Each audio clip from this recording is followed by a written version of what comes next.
예전에 교회에서 성경 공부를 세가족으로 등록하신 한 집사님과 함께 했던 적이 있습니다. 두어 달 정도 교회에 오셨고 남성교회에서 열심히 봉사하던 분이었습니다. 그분도 함께 성경 공부를 했는데 성경 공부를 한 다음에 장문의 문자를 저에게 보냈습니다.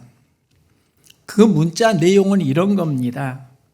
나는 신천지에 다니고 있고 나는 성경의 진리를 알고 있다. 그래서 성경 공부를 교회에서 할 필요를 느끼지 않는다. 교회는 성경의 실상을 모르는데 우리는 실상이 있다. 실상도 모르는 교회와 성경 공부를 할 필요를 느끼지 못한다. 이런 내용의 장문의 문자를 보내고 교회에 오지 않으셨습니다. 그때 왜 그분은 성경 공부를 하지 않겠다고 했을까? 이 질문을 해보았습니다. 그날 성경 공부 내용이 구원론이었고 예수를 통한 구원의 본문이었습니다. 우리는 전혀 이상하게 여기지 않습니다. 예수를 믿어야 구원을 받고 또 예수를 믿는 사람은 십자가를 통해서 성장한다. 전혀 이상하지 않는 이야기인데 그분은 왜 그 공부를 하면서 이제는 교회에 가지 않겠다라고 문자를 보냈을까? 이유는 간단합니다. 그분은 신천지 교리에 미혹이 되었기 때문입니다. 신천지 교리에 미혹이 되면 두 가지 특징이 있는데요. 하나는 조직을 떠날 때 찾아오는 두려움입니다. 신천지 교리를 듣고 그곳에 14만 4천 명 구원자가 있다는 교리를 배웠습니다. 신천지를 떠나면 배도한다 이렇게 가르침을 받았습니다. 성경에서 예수를 떠나는 것이 배도이지 어떤 조직을 떠나는 게 배도는 아닙니다. 그런데 이단의 특징은 자기 조직을 떠나는 것을 배도로 비틀고 있습니다. 이게 미혹입니다. 더 안타까운 게 하나 있습니다. 그분들이 그곳에서 나와도 실상 어디를 가야 하지? 교회에 가려고 하면 교회에서 발견하는 게 신천지 출입 금지입니다. 우리 교회는 그 마크를 붙여놓지 않았습니다. 나름대로 굉장히 고민했습니다. 교회에서 그들에게 보내기는 하고 교회에서 받아들일 수 없는 구조라고 하면 제 안에서 갈등하고 있는 부분입니다.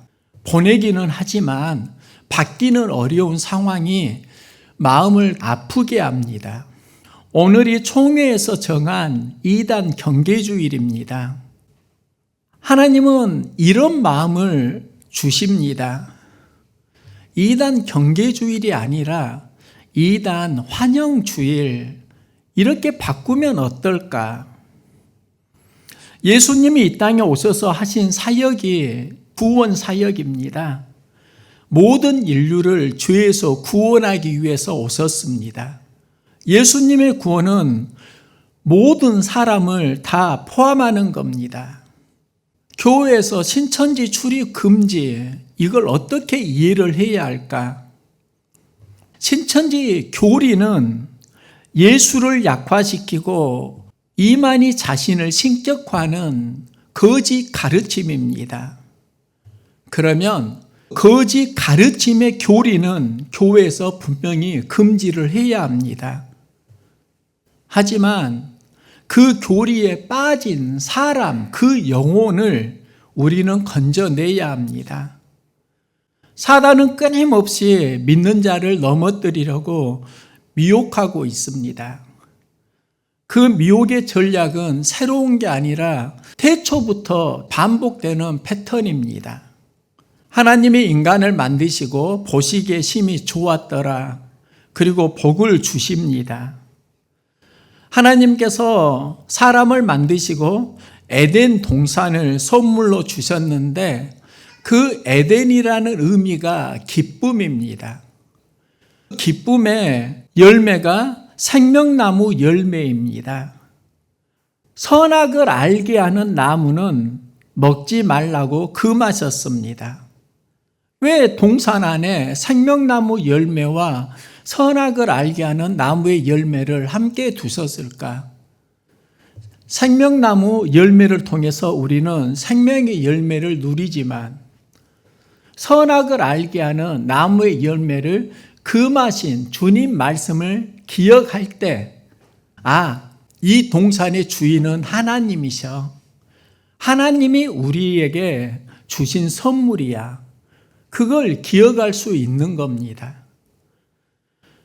그런데 어느 날 마귀가 여자를 유혹합니다. 하나님이 참으로 너희에게 동산 모든 나무의 열매를 먹지 말라 하시더냐. 그러면서 선악을 알게 하는 나무의 열매를 따먹도록 조금씩 유혹합니다. 그런데 그 과정을 보면 사단은 하나님 말씀을 처음부터 부정하는 건 아닙니다. 하나님 말씀을 가지고 오는데 살짝 비틉니다. 말씀을 의심하게 만듭니다. 하나님 말씀을 자신이 의도하는 방향으로 재구성합니다. 이게 이단의 패턴하고 동일합니다. 하나님 말씀을 부정하는 게 아니라 하나님의 말씀을 가지고 자신들이 의도하는 것을 이루기 위해 재구성하고 미혹하고 있다는 겁니다. 미혹이 되면 눈이 바뀝니다. 선악을 알게 하는 나무가 먹음직하고 보암직하고 탐스럽게 할 만큼 그런 열매인지라. 눈이 바뀌니까 해석이 달라지고 해석이 달라지니까 삶의 방향도 달라집니다. 성경은 분명히 말씀합니다. 다른 이로서는 구원을 받을 수 없나니 천하 사람 중에 구원을 받을 만한 다른 사람을 우리에게 주신 일이 없음이라 하였더라. 이 메시지는 성경에서 계속 반복되고 있습니다. 그런데 이단은 이 진리를 조금씩 비틀기 위해서 시대별 구원자를 말합니다. 그 시대마다 구원자가 있다고 하면서 이유는 이 시대에 새로운 구원자로 다른 이름을 넣기 위해서입니다. 성경은 시대별 구원자를 말하지 않습니다. 예수님 한 분이 길이고 진리이고 생명이고 그분의 구원은 영원하신 분이다. 한결같습니다. 마귀의 공적 패턴을 우리가 잘 분별을 해야 하는데요. 예수님은 공생애를 시작하실 때 마음에 품은 비전이 하나님 나라입니다. 하나님 나라를 품고 사역을 시작하실 때 광야에서 40일 금식 기도를 하십니다. 이때 마귀가 예수님을 시험하는데요. 배가 고프면 돌을 떡으로 만들어 먹어라. 성전 꼭대기에서 뛰어내려라. 나에게 경배하면 천하 만국을 주겠다. 모든 유혹들을 하나로 정리하면 이런 겁니다. 예수님은 하나님 나라로 마음을 정하고 하나님 말씀 우선순위로 살겠다. 하나님만 경배하며 살겠다. 자기 자랑하지 않겠다. 하나님께 영광 돌리는 삶을 살겠다고 마음을 정하고 나아가는데 사단의 유혹은 그 마음의 방향을 바꾸도록 유혹합니다. 말씀으로 살려고 하는 예수님 앞에 떡을 먹으라고 유혹합니다. 말씀은 하나님 나라를 향한 방향이라면 떡은 세상 나라에 필요한 방향이라고 할 수 있습니다. 하나님만 경배하겠다. 예수님의 마음의 비전입니다. 그 방향을 사단은 나를 경배하면 세상에 부귀 영화를 주겠다. 마음의 방향을 바꾸는 겁니다. 하나님 나라 비전을 품을 때 지켜야 하는 게 무엇일까? 마음의 방향이라고 할 수 있습니다. 이 싸움은 치열하게 계속되고 있습니다. 예배 드리는 이 시간에도 어느 누군가는 그 싸움을 하고 있을 수도 있습니다. 우리가 살아가는 삶의 모든 일상에서 하나님을 향하고자 하는 마음을 비틀고자 하는 수많은 유혹들, 습관들은 많이 있다는 겁니다.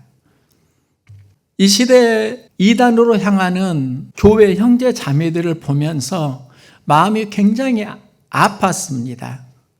그래서 그들이 미혹하는 요한계시록을 나도 알아야 되겠다. 요한계시록을 제법 공부를 했습니다. 그리고 요한계시록을 알아가는 게 어렵지 않다는 것을 발견했습니다.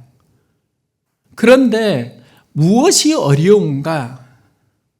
사람마다 가지고 있는 의지의 방향이 다르다는 걸 알았습니다. 하나님 나라를 향한 의지의 방향이 분명하면 예수님은 40일 금식 기도도 하시는 겁니다.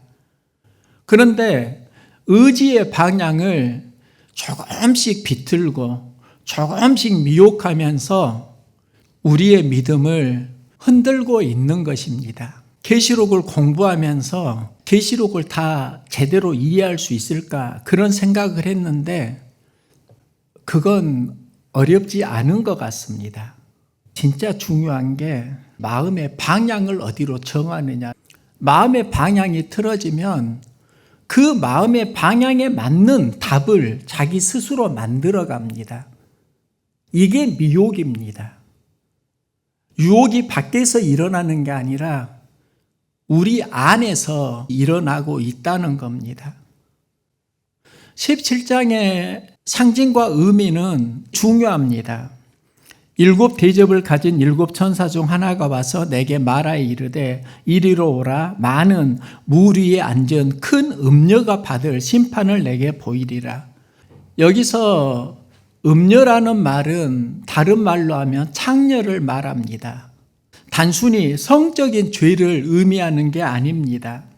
하나님을 버리고 다른 것을 더 사랑하게 하는 영적 간음을 의미하고 있습니다. 하나님을 향하던 마음이 이제 다른 데로 향해 가고 있다는 겁니다. 그래서 호세아서에서 하나님을 버리고 다른 신을 따르는 것을 음행이라. 그리고 우상 숭배를 간음하는 것을 에레미야는 음행이라고 합니다. 그리고 에스겔 16장 23장을 보면 하나님의 백성이 세상의 가치에 결탁되면서 살아가는 것을 음녀로 묘사하고 있습니다. 그러니까 하나님보다 다른 것을 더 사랑하게 만드는 로마 제국의 체제라고 할 수 있습니다.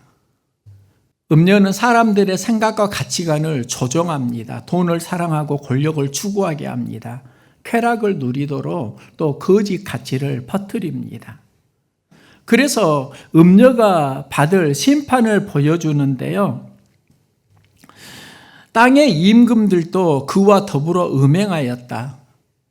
그러니까 음녀가 가르치는 그 사상 체계에 땅에 속한 임금들, 수많은 통치자들, 그들이 함께 음행을 하였고 땅에 사는 자들과 그 음행의 포도주에 취하였다고 말씀합니다. 음녀가 퍼뜨린 세계관에 미혹되고 수많은 사람이 그 가치를 추구하면서 하나님과 멀어졌다는 것입니다. 그래서 요한은 그 음녀가 누구인지를 말하는데요. 붉은 빛 짐승을 탔는데 여기서 붉은 빛은 로마를 상징합니다. 로마의 옷이 붉은색이고 또 로마를 짐승으로 묘사하고 있습니다. 그 짐승의 몸에 하나님을 못 오가는 이름들이 가득하였다. 황제를 하나님처럼 주로 고백하게 하고 우상 숭배를 하도록 강요하고 교회를 핍박하고 있는 상황을 이렇게 말하고 있습니다. 7 머리와 10 뿔이 있다. 여기서 7 머리는 여자가 앉은 7 산이요, 이렇게 해석해 줍니다. 그 당시에 로마는 7 언덕 위에 세워진 도시였습니다. 그 당시에 사용되던 로마 화폐를 발견했는데 그 화폐 중 하나가 무엇인가? 7 언덕 위에 한 여인이 앉아 있습니다. 로마는 그 동전을 통해서 자신들의 부와 명예를 자랑했는데 하나님께서는 그것을 부와 명예가 아니라 음행의 포도주, 부패로, 음료로 가르쳐 주고 있는 것입니다. 10 뿔은 10 왕이다. 계시록에서 뒤에 그렇게 해석해 주고 있습니다. 그러면 10 뿔은 하나님을 대적하기 위해 여러 세력들이 연합했다. 그러면서 그들의 특징은 자줏빛과 붉은빛 옷을 입고 금과 보석과 진주로 꾸미고 손과 금잔을 가졌는데 가증한 물건, 음행에 더러운 것들이 가득하더라. 자줏빛 붉은 옷은 황제, 귀족, 그 당시의 권력을 의미합니다. 금과 보석, 진주는 로마의 엄청난 부와 사치를 의미합니다. 금잔은 화려하고 매력적으로 보이지만 그 안에는 우상 숭배가 가득한 것을 묘사하고 있습니다. 계시록은 그들을 멸망받을 바빌론이라고 묘사합니다. 그의 이마에 이름이 기록되었으니 비밀이라 곧 바빌론이라 땅의 음녀들과 가증한 것들의 어미라 하였더라. 그러면 바빌론은 그 당시 하나님을 대적하는 황제를 신으로 우상 숭배를 강요하는 로마 제국을 의미합니다. 계시록에서 바빌론은 로마 제국입니다.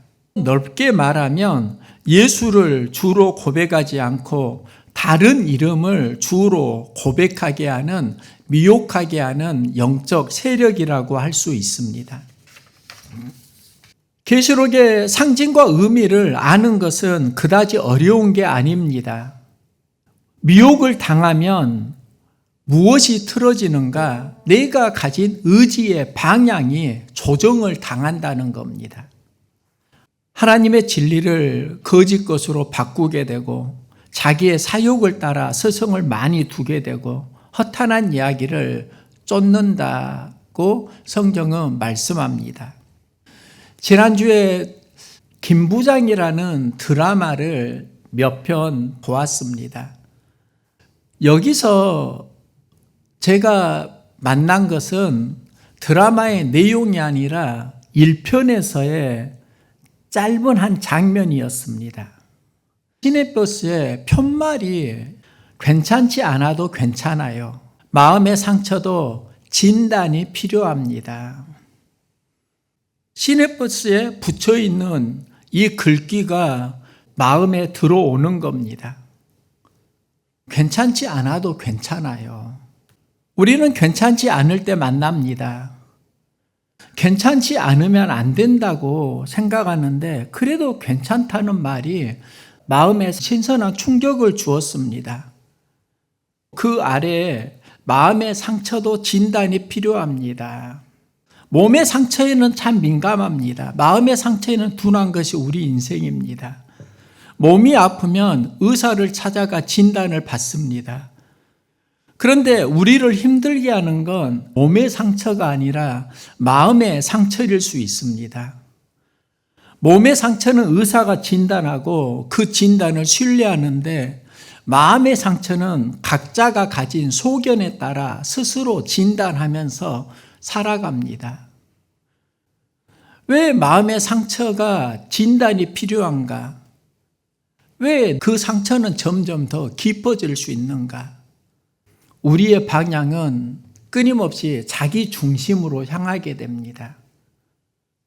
그 상황을 객관적으로 해석하는 그 눈은 좀 어렵습니다. 상처받은 사람은 많은데 상처를 주었다고 하는 사람은 만나기가 어렵습니다. 이유가 무엇인가? 다 자기 중심적으로 사건을 해석하면서 살아간다는 겁니다. 몸의 상처는 의사가 진단합니다. 그 의사를 신뢰합니다. 그런데 우리의 마음의 상처는 말씀이 나를 진단하고 성령이 나를 도와주도록 계속 기도해야 합니다. 내가 말씀을 보고 말씀이 나를 진단할 때 내 영혼의 회복이 있고 치료가 이루어집니다. 내가 말씀을 본다는 것은 말씀이 나를 본다는 걸 의미합니다. 말씀을 통해서 나를 보게 될 때 그때 나는 성령의 인도를 받습니다. 내가 보는 말씀의 신앙에서 말씀을 통해서 나를 보는 신앙으로 새로워질 수 있기를 소망합니다. 이게 회복이고 치유입니다. 바울은 나의 달려갈 길, 주 예수께 받은 사명, 은혜의 복음을 증언하는 일을 마치려 하면은 나의 생명을 조금도 귀한 것으로 여기지 아니한다 말씀합니다. 그러면 바울의 특별함이 무엇일까? 예전에는 주 예수를 향한 사명으로 보았는데 지난주에는 나의 생명을 조금도 귀한 것으로 여기지 아니한다. 바울에게 신앙 고백에 대한 의지의 방향이 보이는 겁니다. 바울의 특별함이 무엇인가? 그리스도를 향한 의지의 방향이 분명했다는 겁니다. 내가 가진 모든 것을 해로 여김은 그리스도를 얻고자 함이라. 내가 가진 걸 배설물로 여기고 버리고 그리스도를 얻는다. 이것도 바울이 가진 의지의 방향이라고 할 수 있습니다. 오늘날 의지의 방향이 흐려지고 무너지는 것을 영적으로 느끼곤 합니다. 성경을 묵상하고 공부하면서 만난 답은 예수 그리스도이고 예수님은 길과 진리와 생명입니다. 그때 하게 되는 질문이 있습니다. 왜 사람들이 성경에서 예수를 만나야 하는데 다른 구원자를 찾아가는 것일까? 왜 말세에 저 그리스도를 조심하라고 했는데 자꾸 시대별 구원자, 거짓 교리를 찾아가는 것일까? 의지의 방향성에 미혹을 당하기 때문입니다. 이단은 성경을 통해서 답을 찾아가는 게 아닙니다. 미리 답을 정해놓고 그 답의 여정 가운데 성경을 비틀고 합리화시키는 겁니다. 의지의 방향이 이단은 다르다는 겁니다. 오늘날 우리들의 신앙생활도 마찬가지입니다. 내가 가지고 살아가는 어떤 방향들이 있습니다. 생각의 방향이 있습니다. 성령의 조명을 받지 못하면 생각은 왜곡됩니다. 내 의지의 방향이 십자가로 향하지 않을 때 공동체의 삶을 살기가 어렵습니다. 감정의 방향이 틀어지게 되면 삶도 어려워집니다. 감정의 방향은 사랑으로 향해야 합니다. 또 삶의 방향은 예수 그리스도입니다. 그런데 그 방향을 지키는 것이 내 힘으로 되지 않는다는 거 아십니까? 주님 주시는 은혜로 경험하는 선물이라는 겁니다. 내 안에 의지와 생각의 방향이 진리 안에 거하려고 하면 하나님 앞에 기도하시기 바랍니다. 말씀을 통해서 자신을 묵상해 가시기 바랍니다. 예수 그리스도를 향한 신앙 여정에 성령의 인도는 둔해지고 바쁘고 분주하게 살면서 우리 안에 의지의 방향이 흐려지게 될 때 우리의 삶은 내리막길을 가게 됩니다. 절벽은 누구나 다 조심합니다. 그런데 조금씩 내리막길을 조심하지 않고 그 길을 따라가다가 나중에는 돌이키지 못하는 상황으로 가는 경우가 참 많이 있습니다. 우리의 신앙 여정에 성령의 인도를 받고 말씀을 통해서 자기 자신을 성찰하고 하나님 은혜 안에서 승리하는 삶 살아갈 수 있기를 간절히 응원합니다.